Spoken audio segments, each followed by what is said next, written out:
It sits in a really interesting place where it's a story not only about friendship, about love and brotherhood, but also about revenge, about the past and how that haunts us and how we can heal by delving back into it and correcting the mistakes that were made against us and by us.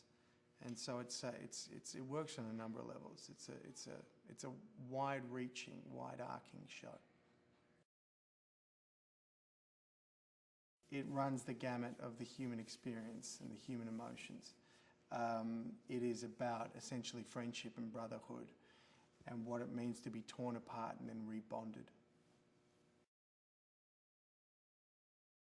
So my character is Jackson Brooks. He is now, as we pick him up in the present day, a lawyer, a high-flying lawyer in Atlanta, Georgia, about to make partner at his law firm. But he's about to get married to a beautiful woman who's also a partner in the law firm.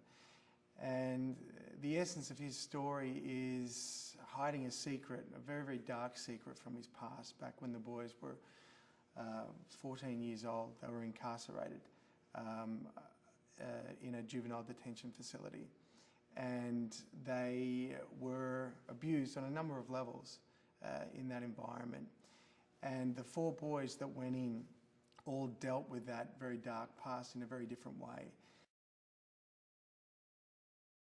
In terms of Jackson, in terms of my character, he was kind of considered himself the leader of the group, the guy that would hold the hand of anyone in that group and guide and shepherd. After what happened at Quitman, the juvenile detention facility, he went into a very, very dark space and removed himself from the group. He couldn't live with the pain, he couldn't live with the guilt, he couldn't live with the shame. And we pick him up 25 years later, and he hasn't seen these guys for that amount of time, 25 years. And in that time, he's managed to scrape himself up, dust himself off, and become this incredible lawyer. But he is hiding in him a very, very dark, dark secret. And when those boys come back into his life, it's when the seams of this very tightly woven lifestyle that he has start to unstitch. And we start to see the ramifications of the past coming to the present. The one thing that draws any actor in is going to be the script, and this was a belter of a read. Every single character in this script is completely formed.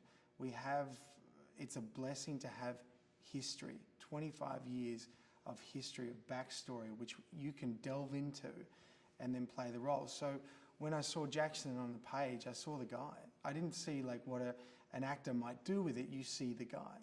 And so it was a great privilege to be offered the role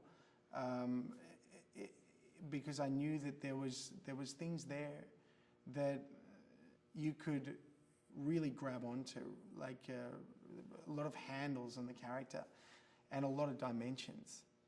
Characters in pilots often start off very, very one-dimensional, and they need a lot of time to start breathing.